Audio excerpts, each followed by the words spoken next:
Bob Lutz didn't have safety on his mind when he challenged Tom Gale, his head of design, to give him a car. The president of Chrysler didn't want just any car. He wanted a halo car, a heroic car that could march into battle and slay those road warriors that emblazoned the Ford and Chevrolet crests upon their armor.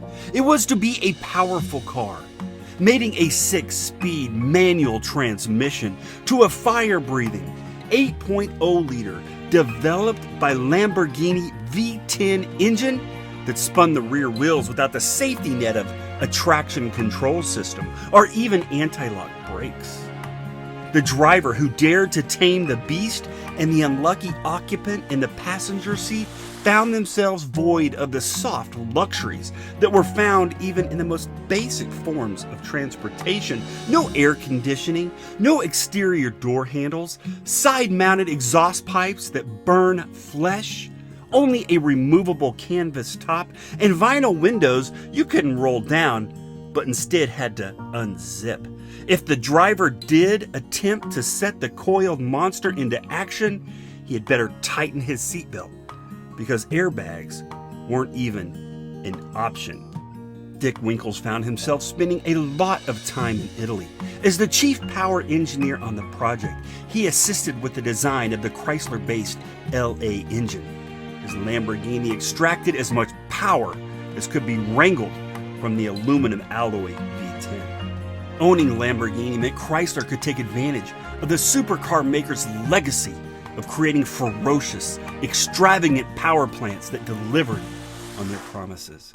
They didn't disappoint. When the fangs were exposed, it produced 400 horsepower at 4,600 RPM, 465 pound-feet of torque at 3,600 RPM, and with a curb weight of only 3,285 pounds, it launched itself from 0 to 60 in only 4.6 seconds, turned the quarter mile in 12.6 seconds at 113.8 miles per hour, and made road signs blur with a top speed of 165 miles per hour. With a rigid tubular steel frame, resin transfer molding fiberglass panels, and large tires, it wasn't just a monster in a straight line, but it handled performance cars that were unlucky to find themselves poised against it.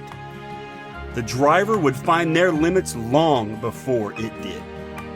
In 1991, it led the pack as the Indy pace car, and in 1992, the lucky few who could afford to tack on the federal gas guzzler's tax on top of the MSRP of $52,000 found themselves in a proud owners club. Their Dodge Viper RT10 Roadsters would capture the imagination of car lovers decades to come.